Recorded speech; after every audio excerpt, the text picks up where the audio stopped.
Assalamualaikum warahmatullahi wabarakatuh. Saya Syihabuddin. Terima kasih banyak kerana anda menonton saya sama ada di YouTube, di Facebook ataupun di TikTok. Hari ini saya nak mengucapkan terima kasih banyak kepada anda yang menyokong ada satu projek yang saya buat semalam, projek yang tergesa-gesa yang saya buat semalam.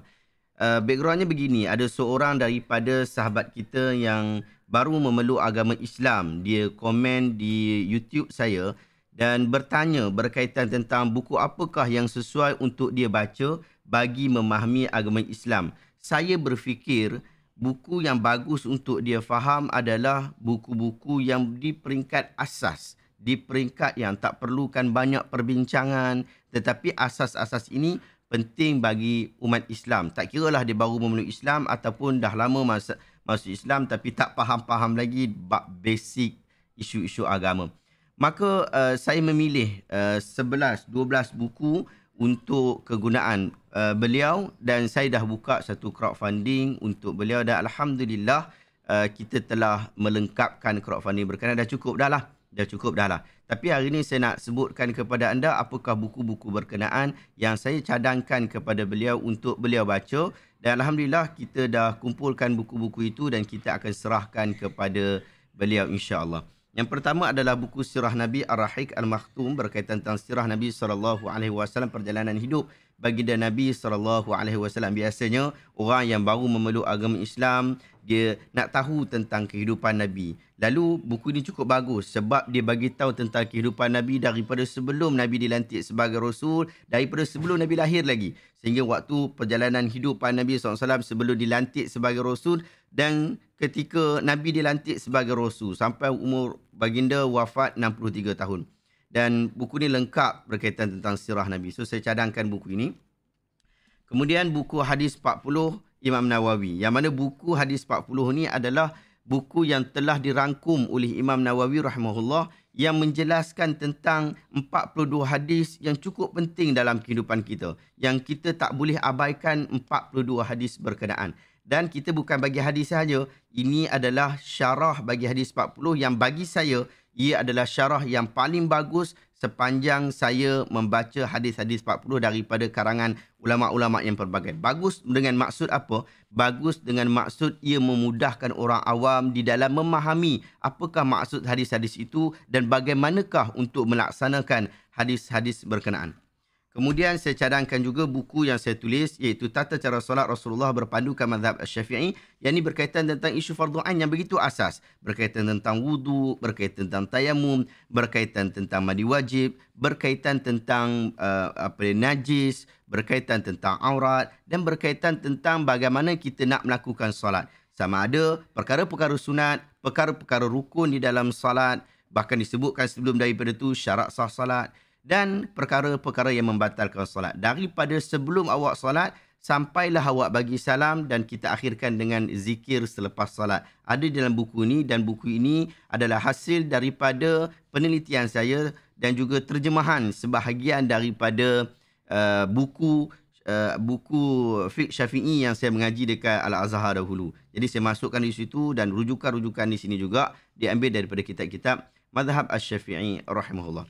Kemudian saya cadangkan buku yang asas. Buku yang asas. Saya tak nak bagi orang pening berkaitan tentang isu-isu akidah. Maka saya cadangkan berkaitan tentang Syarah Usul Sunnah. Syarah Usul Sunnah Imam Ahmad bin Hanbal. Yang ini mudah. Kalau siapa yang baca, dia akan mengiktiraf bahawa ini adalah asas yang mudah yang boleh difahami dengan sekali baca. Jadi saya cadangkan buku ini. Kemudian satu lagi saya cadangkan juga berkaitan tentang biografi Nabi Muhammad SAW berpandukan kepada hadis ataupun lebih jelas kita sebut dengan nama Syama'il Muhammadiyah. Kalau buku sirah Nabi yang saya tunjukkan tadi Ar-Rahiq Al-Makhtum, buku tu dia cerita tentang perjalanan hidup. Tetapi bagaimanakah dengan pribadi Nabi SAW? Maksudnya wajah Nabi macam mana, keadaan hidung Nabi macam mana, dahi Nabi macam mana, pakaian Nabi macam mana, celak Nabi macam mana. Itu disebutkan di dalam buku Syama'il Muhammadiyah. Ia menambahkan kasih dan cinta kita kepada Nabi SAW dan merasa dekat kepada baginda.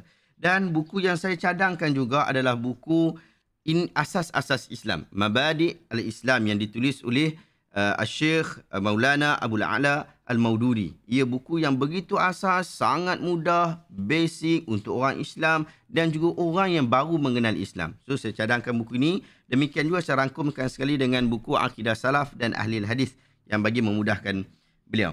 Kemudian saya cadangkan juga buku Dakwah Tanpa Jubah. Yang mana Dakwah Tanpa Jubah saya fokuskan daripada sudut penulisan buku ini daripada sudut asas dan basic sebagai seorang da'i. Bukan sebagai seorang ustaz, bukan sebagai seorang alim, ulama dan sebagainya. Tetapi seorang da'i yang sepatutnya semua orang adalah da'i, penyeru kebaikan. So apakah basic-basic yang diperlukan di situ? Kalau pengajian, apa yang perlu kita ada? Apa ilmu yang kita perlu ada untuk kita menjadi para da'i yang begitu sesuai pada hari ini? So saya cadangkan buku Dakwah Tanpa Jubah. Kemudian buku Rasulullah bercerita tentang syurga dan neraka. Ini dalam isu targhib wa tarhib, memberikan galakan dan juga memberikan amaran. So buku Rasulullah bercerita tentang syurga dan neraka, buku ini alhamdulillah saya dan tim terjemahkan buku ni. Bila kita terjemahkan kita rasa ya Allah, ya salam, buku yang cukup bagus. Bagaimana bila kita baca bab syurga tu kita rasa dekat dengan syurga, rasa syok sangat dengan syurga, rasa nak pergi masuk syurga sekarang juga. Tapi bila masuk bab neraka tu ya Allah, takutnya kita, takutnya aku satgi buat amal jahat nanti masuk api neraka. Keadaan neraka ni ya Allah disebutkan di sini. Menariknya yang ditulis oleh Syekh Wahid Abdul Salam Bali ni, dia hanya mengkategorikan ataupun memasukkan hadis-hadis ataupun ayat-ayat Al-Quran yang memang padu sahaja. Maksudnya kalau ayat Al-Quran tak ada masalah dah. Hadis-hadis yang sabit saja, sama ada ia adalah hadis sahih ataupun ia adalah hadis hasan. Memang memudahkan kita untuk memahami tentang syurga dan juga neraka. Kemudian saya cadangkan untuk zikir. Ini buku zikir yang saya cadangkan. Saya tak nak orang yang baru memeluk agama Islam ni, dia duk pergi pening dengan zikir-zikir yang ulama bincang panjang-panjang berkaitan tentangnya. Jom kita balik kepada zikir yang diajarkan oleh Nabi SAW. Lalu saya cadangkan buku Hisnul Muslim. Buku Hisnul Muslim ni dia adalah zikir-zikir yang Nabi SAW lakukan. Dan dia dah disaring oleh ulama kita di dalam memastikan apa yang ada di dalam zikir-zikir berkenaan adalah zikir-zikir yang memang tak perlu dipertikaikan lagi. Memang datang daripada Nabi SAW. Kalau tak nanti orang fikir, oh zikir Nabi ni susah, zikir kita lah yang mudah lalu kita buat zikir sendiri. Inilah zikir Nabi. Daripada sebelum tidur sampai kepada tidur semula. Daripada nak pakai baju, daripada kita nak bertemu dengan orang, semua ada di dalam buku ini yang lengkap dan juga berautoriti. Okey. Kemudian yang terakhir, buku yang saya selalu cadangkan iaitu buku Inilah Islam yang semestinya difahami. Kalau kita nak faham Islam dengan kefahaman yang moden, maksudnya kefahaman yang bertepatan dengan waqi', bertepatan dengan keadaan yang ada pada hari ini, maka inilah buku yang saya sangat cadangkan kepada anda untuk memilikinya. Sama ada orang yang baru memeluk Islam ataupun dah lama masuk Islam tapi tak pernah melihat, mengkaji, membaca tentang intipati ajaran agama Islam. Ini buku yang saya cadangkan juga kepada beliau. Dan alhamdulillah buku ni semuanya 11 buku, 1, 2, 3, 4, 5, 6, 7, 8, 1, 2, 3, 4, 5, 6, 7, 8, 9, 10, 11. Ada 11 buah buku ni. 11 buah buku ni harga dia adalah RM380. Alhamdulillah, postage saya tolong bayar. Tapi cumanya buku ni ya kita kumpul sama-sama. Dan alhamdulillah kita telah berjaya kumpulkan keseluruhan kos untuk buku ni. Saya bukan nak buat crowdfunding untuk minta kepada anda bagi duit kepada saya untuk beli buku ni lagi. Tidak. Tetapi saya nak maklumkan kepada anda, inilah buku yang saya cadangkan untuk orang yang baru memeluk agama Islam. Apatah lagi, saya juga nak maklumkan kepada anda, saya boleh saja untuk saya hantar terus 11 buah buku ni dengan kos yang kita ada, boleh. Tetapi kita juga nak berkongsi amal ibadat kita ni bersama-sama. Saya selalu ditegur oleh kawan-kawan saya apabila kita buat kerja-kerja macam ni, kita kongsi sama-sama.